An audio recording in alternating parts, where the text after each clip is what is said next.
Who are you?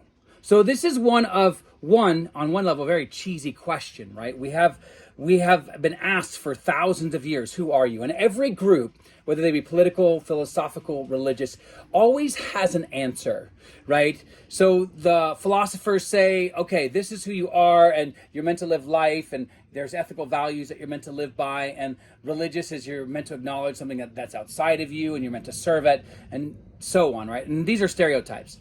But, the reality is that people are still asking that question. Okay, and the struggle here is which one is correct.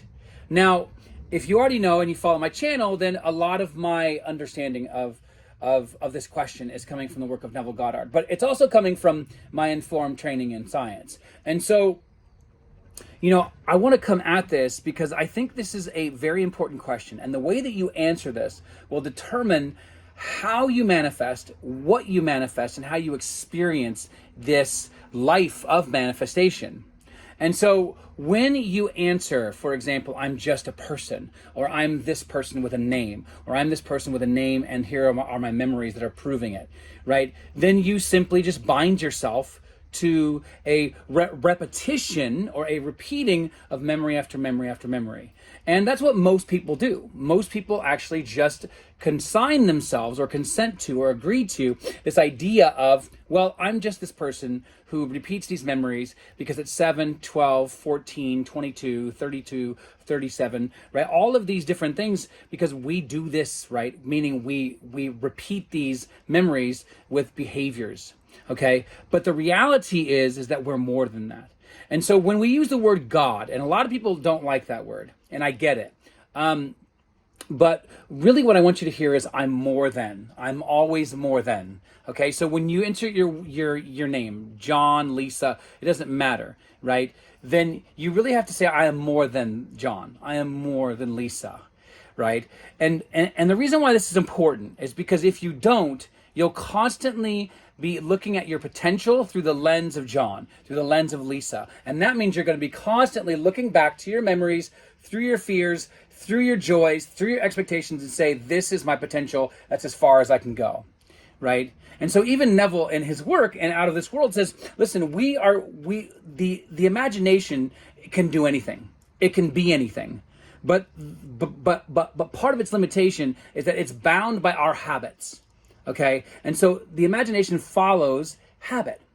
And so what that means is that the more that you habituate, the more that you fight for names and labels and titles and pronouns and all of these kinds of things. And I'm pro expression. So I'm not against any of those things. This is just a spiritual deconstruction into who we are, right? And so Neville says that we're God. Neville says that we're imagination. Neville says that we're anointed. Neville says that we're the sons and daughters of God. Now, first and foremost, right, when you hear all of these masculine labels and names, don't hear masculinity. Don't hear male, okay? We are more than that. We'll always be more than that. We're more than our gender, always. That's why there's so many genders, hundreds of them, right? Because you can't contain what this being inside of us is. Right? We can't. In fact, there's a verse in Deuteronomy where essentially the verse says that the people, as in the Israelites, us, you and I, were so confounded by this being that they had to nickname it Yahweh. Right? So even Yahweh is a nickname, and that in and of itself is a series of pictorial, image-based actions. Right? The hand, the arm, all of these kinds of things are just saying there is this essence, there is this thing at the center of the universe. Right? And we are it, right? And the problem is that most people get really held up with that. They get really, really kind of confused by it. They don't know what to do with it. They don't know what it means to be God.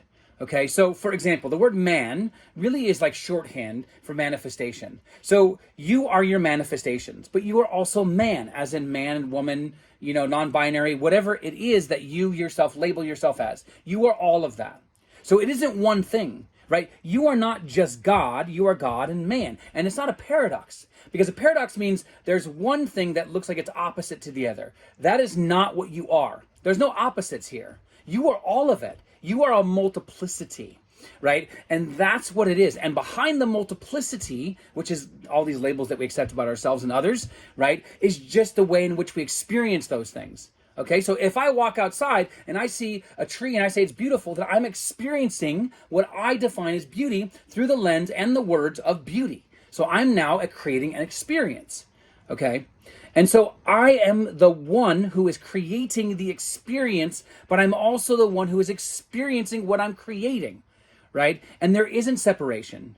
Now, you can argue that there is some form of separation. And all that is that, like, for example, when John the Baptist and Jesus are in conversation, and, at one point John says, who is representing us, the outward self and flesh, right? Because all this is metaphor, it's not historical. John the Baptist didn't exist. And so what is happening is he says, I must decrease so that he can increase, as in the imagination. So what that means is we have to have a humbleness, right, towards being human. We have to be like, okay, you know what? I can do only so much. That's really what that verse is saying. We have to realize, okay, as a human, right? Yes, I'm both human and God, but in my relationship with this God being inside of me, in my imagination, who is my imagination, who enacts my life through imagination, right, is something that has more power, right? And so the Bible, or the biblical word for the understanding of what we're capable or not capable of, is the word servant. But what that's really saying is we're serving the imagination, but also the imagination is serving us. And that's what also the book of the Song of Solomon is about. It's talking about this dynamic between the inner self and the outer self. And it's a romantic one. Even Neville says that. Right? You have to fall into states. Now, a lot of people hear what he says in that, and they're like, wait, what does he mean by falling in? Well, it would be like Neville was writing shorthand, because really what he's saying is you have to fall in love with a state, which is your body of beliefs or your perceptive lenses, right? The way in which you see the world, the way in which you interpret, the way in which you feel, right? And the way in which you are convinced that you are the person who has everything you want, you convince yourself through being, through becoming, right? And so this being, this imagination is where you become. And that's why it's so important, one, to actually get away from duality and stop seeing that there's this versus that. It's that they're both functions of each other, right? And they're both reliant upon each other. This is what Paul says. He says we're co-creators in Christ. Now that word in means within, right? So we are co-creators with the imagination. It isn't one versus the other. One's more powerful in the sense of the word power, right? One can create more dynamically, but we can still create. It's just that we create through effort. The imagination creates effortlessly. And that's the major difference here. And so you can have people who don't even, or aren't even aware of the role of the imagination in their life, and they're creating things. But watch how effortful their life is, right? And so this is the major difference in understanding the power dynamic between the imagination and the outer self.